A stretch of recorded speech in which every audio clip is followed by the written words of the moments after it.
Shalom, Orasma Bataganupan.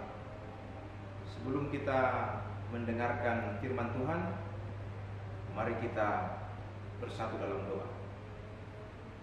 Tuhan Allah, Bapa kami yang ada di sorga, kami mengucap syukur kepadamu Tuhan, sebab kami masih Engkau berikan kesempatan untuk mendengarkan firman Tuhan.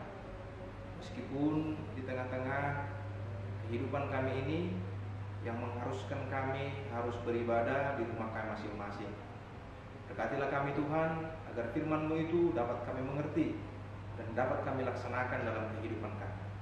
Dalam nama Yesus Kristus kami berdoa. Amin.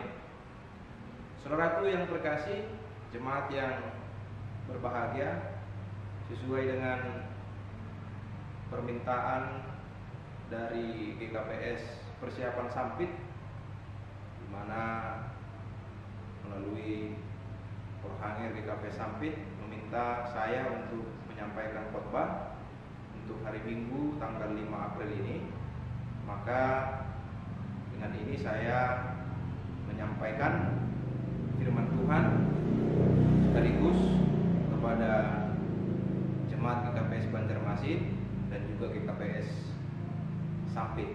Semoga melalui video YouTube ini, melalui khotbah ini, baik jemaat yang ada di Banjarmasin dan jemaat yang ada di Sampit dapat mendengarkan firman Tuhan dan memahami firman Tuhan, dan yang paling penting dapat melaksanakannya dalam kehidupan sehari-hari.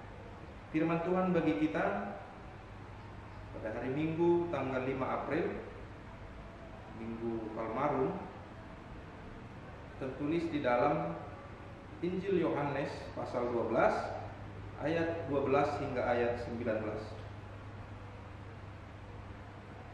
Demikian firman Tuhan. Keesokan harinya, ketika orang banyak yang datang merayakan pesta mendengar bahwa Yesus sedang di tengah jalan menuju Yerusalem, mereka mengambil daun-daun palem dan pergi menyongsong dia sambil berseru-seru, Hosana, diberkatilah dia yang datang dalam nama Tuhan, Raja Israel. Yesus menemukan seekor keledai muda, lalu ia naik ke atasnya, seperti ada tertulis, jangan takut, hai putri Sion, lihatlah, rajamu datang duduk di atas seekor anak keledai. Mula-mula murid-murid Yesus tidak mengerti akan hal itu, tetapi sesudah Yesus dimuliakan, teringatlah mereka bahwa nas itu mengenai dia dan bahwa mereka telah melakukannya juga untuk dia. Orang banyak yang bersama-sama dengan dia ketika ia memanggil Lazarus keluar dari kubur dan membangkitkannya dari antara orang mati, memberi kesaksian tentang dia. Sebab itu orang banyak itu pergi menyongsong dia, karena mereka mendengar bahwa ia yang membuat mukjizat itu. Maka kata orang-orang Farisi seorang kepada yang lain, kamu lihat sendiri bahwa kamu sama sekali tidak berhasil. Lihatlah, seluruh dunia datang mengikuti dia. Demikian pembacaan firman Tuhan. Saudara yang terkasih, bagaimana keadaan yang digambarkan, keadaan yang membayangi Yesus ketika Yesus menuju Yerusalem adalah keadaan di mana Yerusalem ternyata pada saat itu bukanlah kota yang aman, kota yang ramah bagi Yesus. Mengapa? Karena kita tahu sebelumnya Yesus adalah Mesias yang ditolak. Yesus dilempari dengan batu, dan orang-orang Yahudi bahkan mencari cara agar Yesus itu ditangkap. Nah, keadaan seperti ini membuat Yesus sempat pergi menyingkir dari beberapa kota ke seberang sungai Yordan. Dan ketika itu Yesus sengaja supaya orang-orang Farisi dan orang-orang Yahudi yang di situ tidak bisa menangkap Yesus. Maka jelas sekali bahwa Yerusalem bukanlah tempat yang aman bagi Yesus. Nah, apa pesan dari gambaran keadaan ini? Dapat dikatakan bahwa ketika Yesus datang menuju Yerusalem, maka ada keadaan mencekam sebenarnya. Ada keadaan yang sepenuhnya tidak aman dirasakan. Namun kita melihat di sini Yesus tetap datang sesuai dengan nubuatan perjanjian lama, bahwa Yesus akan datang dan menaiki seekor keledai. Nah, dari sini kita bisa melihat bahwa Yesus juga melewati masa-masa sulit. Yesus juga melewati hal-hal yang tidak bisa dia hindarkan. Dari sini kita bisa pahami bahwa orang-orang seperti kita, orang-orang yang percaya kepada Tuhan Yesus, adalah orang-orang yang juga harus mengikuti Yesus, yang juga tidak menyerah, tidak menghindar dari masalah yang dia hadapi. Saudaraku yang terkasih, begitu Yesus banyak melakukan mukjizat-mukjizat, banyak sekali orang yang mengikuti dia. Banyak sekali orang yang datang berbondong-bondong untuk meminta mukjizat, meminta pertolongan kepada Yesus. Jadi kita bisa melihat di sini ketika Yesus harus menghadapi tantangan yang besar itu, tapi di lain sisi banyak juga orang yang datang untuk meminta pertolongan.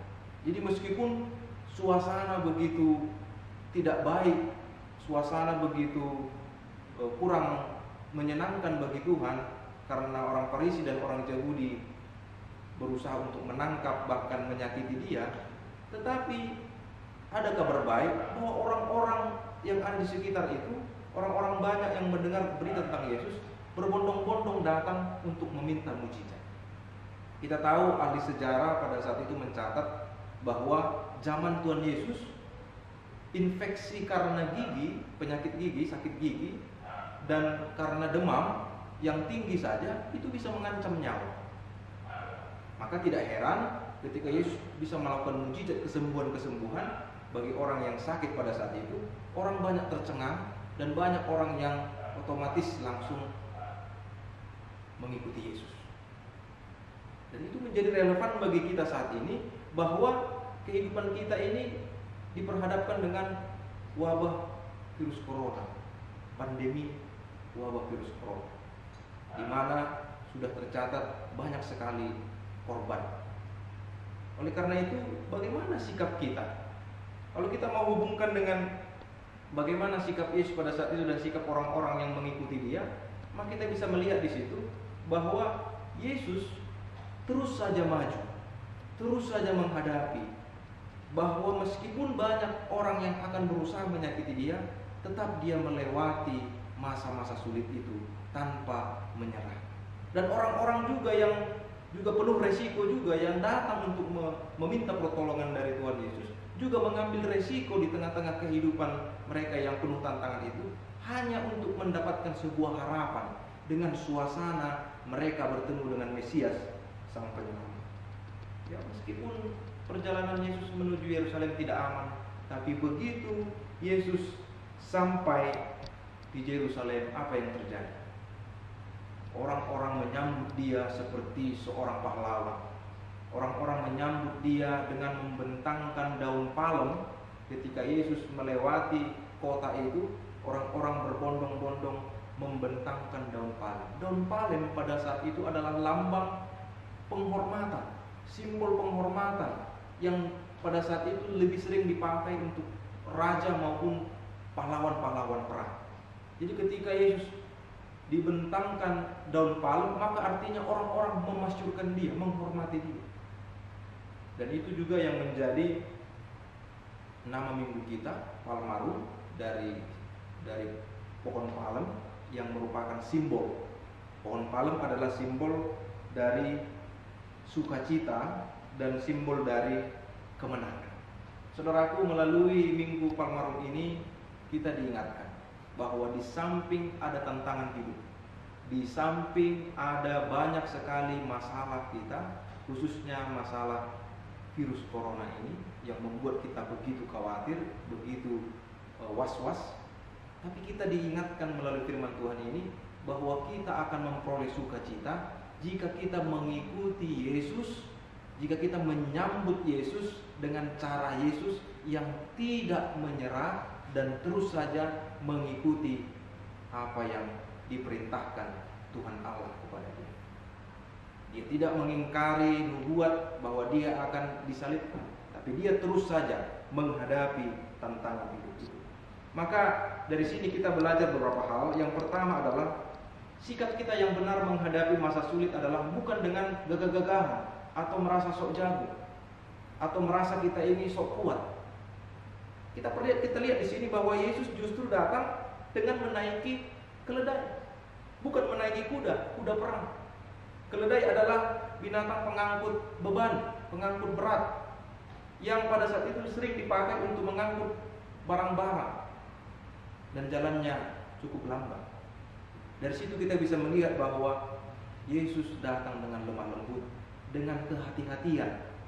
Yesus menghadapi tantangan itu disambut, dan Yesus juga menunjukkan sikap lemah lembut. Andai kata dia datang dengan kuda perang atau dengan sikap yang gagah melawan orang-orang yang menolak dia, maka tentu saja kita akan bisa melihat bukan semakin banyak orang yang mengikut dia, tapi semakin banyak orang yang akan menjadi musuh.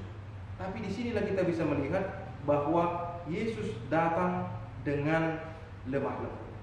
Maka apa yang kita lihat dari teks kita ini? Kita melihat di ayat 19, orang-orang Farisi justru menjadi sadar. Orang-orang yang tadinya menolak Yesus, orang-orang yang tadinya mau mencelakai Yesus, akhirnya dengan sadar mengatakan bahwa semua orang, justru orang banyak itu akan mengikut dia, menyambut dia. Itu artinya mereka sadar bahwa ternyata cara Yesus yang lemah lembut itu membuat mereka menjadi kalah dalam arti mereka mengakui Yesus yang datang dengan lemah lembut itu sebagai seseorang Mesias yang akan diikuti oleh banyak orang. Saudaraku, melalui firman ini kita bisa melihat bahwa begitulah ternyata cara Allah menyikapi dunia. Allah datang dengan lemah lembut, Yesus datang dengan lemah lembut, menawarkan kedamaian, shalom bagi semua orang. Dan ketika kita menerima itu, maka sukacita itu menjadi milik kita. Tentu saja ini menjadi angin segar bagi kita di tengah-tengah maraknya ketakutan, kekhawatiran, rasa was-was di tengah-tengah kehidupan kita sekarang ini.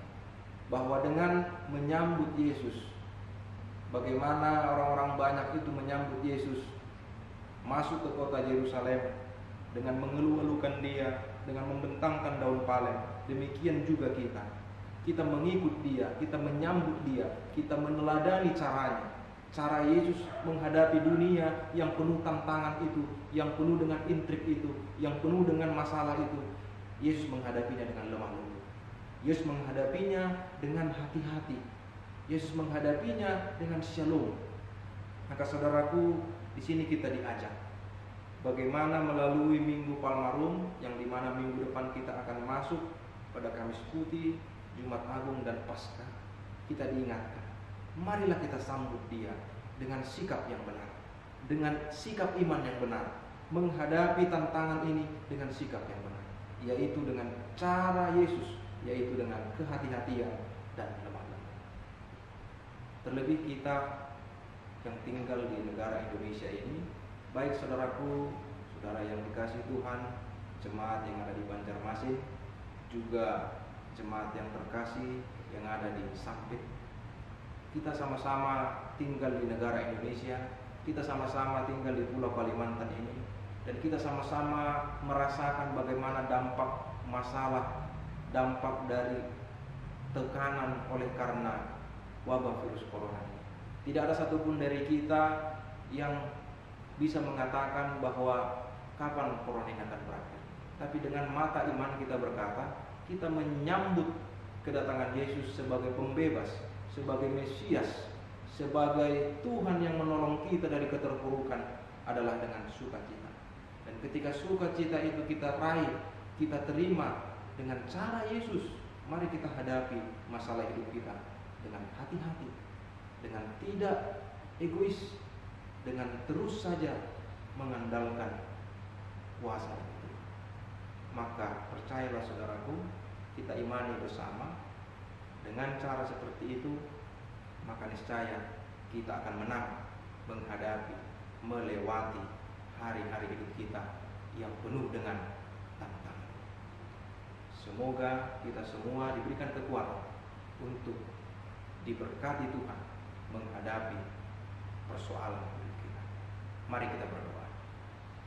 Tuhan Allah Bapa kami yang di sorga, kami bersyukur Tuhan, biarlah firman-Mu itu meneguhkan kami, sebagaimana Engkau Tuhan yang teguh, berani, dan hati-hati, serta lemah lembut menghadapi setiap tantangan. Itulah yang kami tiru dari-Mu Tuhan. Biarlah kami tetap teguh menghadapi tantangan hidup kami.